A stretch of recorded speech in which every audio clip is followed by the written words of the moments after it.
इस वीडियो में हम लेंस के बारे में बात करेंगे। लेंस दो टाइप का होता है, convex lens, concave lens. Convex lens का पूरा प्रॉपर्टी कॉनकेव मिरर की तरह जैसा होता है, मतलब इसको कन्वर्जिंग लेंस भी बोलते हैं। क्यों बोलते हैं? जब इससे प्रिंसिपल एक्सिस के पैरेलल कोई रे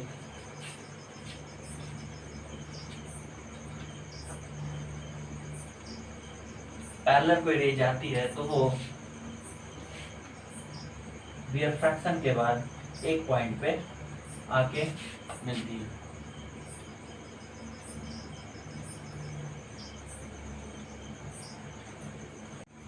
अब आते हैं कॉनकेव लेंस के ऊपर। क्या होता है?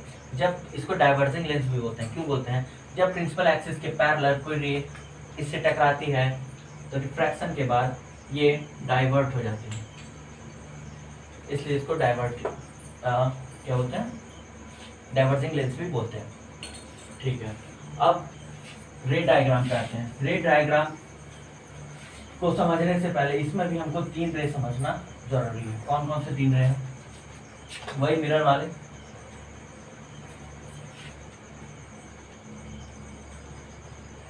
कॉन्वेक्स लेंस हो गया, ये हो गया प्रिंसिपल एक्सिस। प्रिंसिपल एक्सिस के पैरेलल जब कोई रे इससे जाएगा तो वो रिफ्रैक्शन के बाद एक पॉइंट पे आके मिलता है और वो पॉइंट क्या बोलते हैं हम?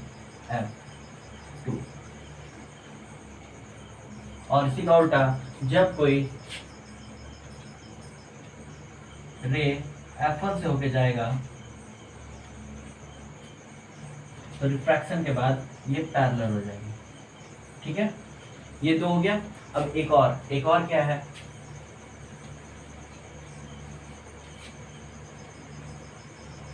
जब कोई रे इसके ऑप्टिकल सेंटर से होके गुजरेगा तो वो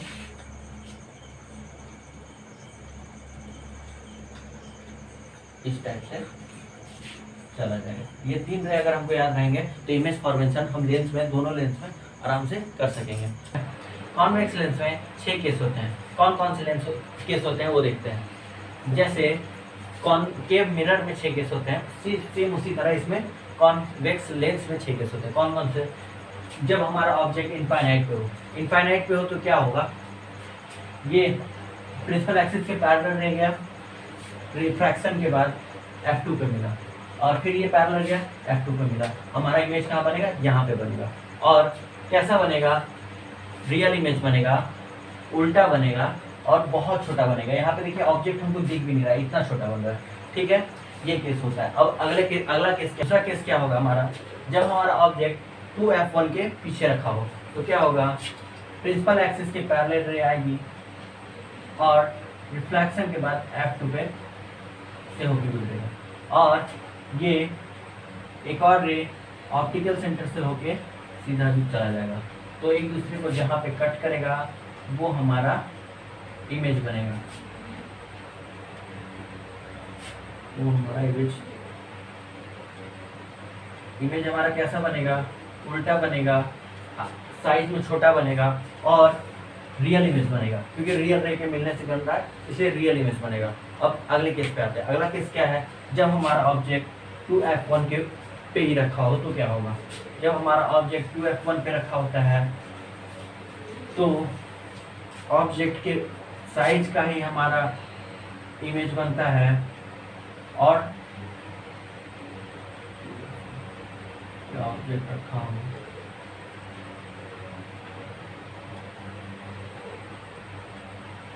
ये पैरेलल गया, रिफ्लेक्शन की वजह से हो गया, और एक ऑप्टिकल सेंटर से हो जाएगा तो उस पर जाएगा। और ये जो इमेज हमारा बनेगा ये बनेगा 2F2 पे बनेगा, ऑब्जेक्ट के हाइट का ही बनेगा, और सॉरी हाँ सही है, उल्टा बनेगा और रियल इमेज बनेगा, और ये हमारा हो जाएगा F2। तो दूसरे केस में क्या होता है? जब हमारा तीसरे केस में जब 2F1 पे रखा हो तो इमेज हमारा 2F2 पे बनता है, उल्टा बनता है और ऑब्जेक्ट के साइज का ही बनता है और रियल इमेज बनता है। अब अगले केस पे आते हैं। अब हमारा अगला केस क्या है? जब हमारा ऑब्जेक्ट 2F1 और F1 के बीच में हो तो क्या होगा? ये रे आया पैरेलल, रिफ्लेक्शन के बाद F2 पे कट करते हुए चला गया, और एक ऑप्टिकल सेंटर से ऐसे कट करते हुए, दोनों एक दूसरे को कट करेगा जहाँ पे वहाँ पे हमारा इमेज फॉर्म होगा, और 2F2 के पीछे बनेगा, और इमेज से सॉरी ऑब्जेक्ट से साइज में बड़ा होगा, उल्टा होगा और रियल होगा, क्योंकि रियल रे पे मिलने पे बन रहा है। अब अगले केस पे आते हैं। अगला केस क्या है, जब हमारा ऑब्जेक्ट F1 पे रखा हो तो क्या होगा, रे पैरेलल के प्रिंसिपल एक्सिस के F2 पे F2 से होके गुजर गया, और एक ऑप्टिकल सेंटर से होके गया जो सीधा निकल गया। तो ये हम मानते हैं जब हमारा ऑब्जेक्ट इनफाइनाइट पे था तो हमारा जो इमेज था F1 पे बन रहा था।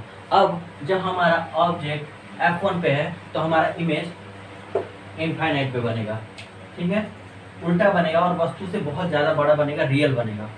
जैसे देखिए, जब जब जब ऑब्जेक्ट दूर था तो हमारा इमेज छोटा था और ये लेंस के पास था। जब जैसे जैसे हमारा ऑब्जेक्ट पास आते गया वैसे वैसे हमारा इमेज धीरे धीरे बड़ा होते गया और लेंस से दूर जाते गया। अब अगले अगले केस में आते हैं। अगला केस क्या होता है, अब अगले केस पे आते हैं। अगला केस क्या है, जब हमारा ऑब्जेक्ट F1 और लेंस के बीच में रखा हो तो क्या होगा, प्रिंसिपल एक्सिस के पैरेलल रह गया और F2 से होके ऐसे चला गया, और एक तो ऑप्टिकल सेंटर से एक और रह गया ऑप्टिकल सेंटर से होके और जो सीधा चला गया। अब ये देखिए दोनों पैरेलल है, अब एक दूसरे को तो कट करेंगे नहीं, तो हमारा इमेज ऐसे में, अब इसको इधर खींचना पड़ेगा और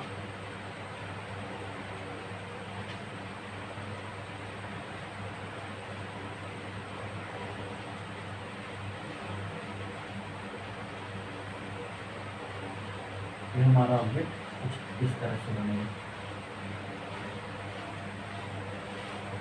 ये होगा लास्ट केस। कॉनकेव लेंस में सिर्फ दो ही केस होते हैं। कौन कौन से, जब हमारा ऑब्जेक्ट इनफाइनाइट पे हो तो क्या होगा, ये हमारा पैरेलल रह गया, रिफ्रैक्शन के बाद डाइवर्जेंट लेंस है तो डाइवर्ट करेगा, तो ये तो इधर तो अब रे मिलेंगे नहीं, तो इसको जब इधर खींचेंगे तो यहाँ पे हमारा ऑब्जेक्ट रे मिलेंगी, तो यहाँ पे हमारा इमेज फॉर्म होगा, इमेजनरी इमेज होगा, सॉरी वर्चुअल इमेज होगा, और सीधा होगा और बहुत छोटा होगा, यहाँ पे हमारा दिख भी नहीं रहा ऑब्जेक्ट। अब एक और केस क्या होता है, जब हमारा ऑब्जेक्ट इनफाइनाइट को छोड़ के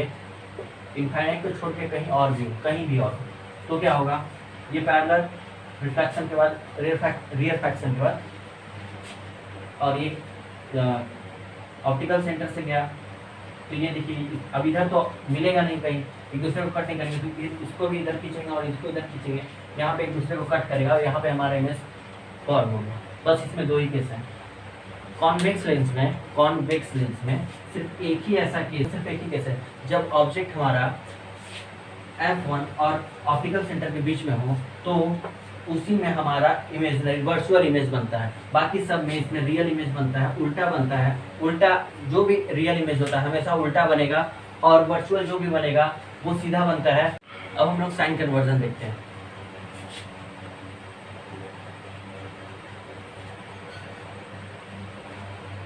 ये हमारा मिरर हो गया और ये लेंस हो गया। अब ऑब्जेक्ट हमेशा मिरर हो या लेंस हो उसके लेफ्ट साइड रखते हैं, ठीक है, और जो भी डिस्टेंस है हमेशा ई से या फिर ऑप्टिकल सेंटर से नापते हैं। तो ये ऑब्जेक्ट की जो दूरी होती है और जो भी मिरर के लेफ्ट साइड होता है वो हमेशा निगेटिव लेते हैं, जो राइट साइड होगा उसको पॉजिटिव लेंगे, जो नीचे होगा उसको निगेटिव लेंगे, और जो ऊपर की ओर होगा उसको पॉजिटिव लेंगे। अब ऊपर में क्या क्या आएगा, जैसे ऑब्जेक्ट हमारा इस प्रिंसिपल एक्सिस के ऊपर की ओर, मतलब ऑब्जेक्ट का जो हाइट है वो ऑलवेज पॉजिटिव, और यू मतलब मिरर से या फिर लेंस से जो ऑब्जेक्ट की दूरी है वो हमेशा माइनस, भी हमारा लेंस से जो इमेज बनेगा उसकी जो दूरी है वो, तो कभी ये पॉजिटिव होगा कभी निगेटिव होगा। कब पॉजिटिव होगा, जब हमारा इमेज इस साइड बनेगा तो हमारा पॉजिटिव निगेटिव हो जाएगा, और जब इमेज हमारा इस साइड बनेगा तो पॉजिटिव होगा।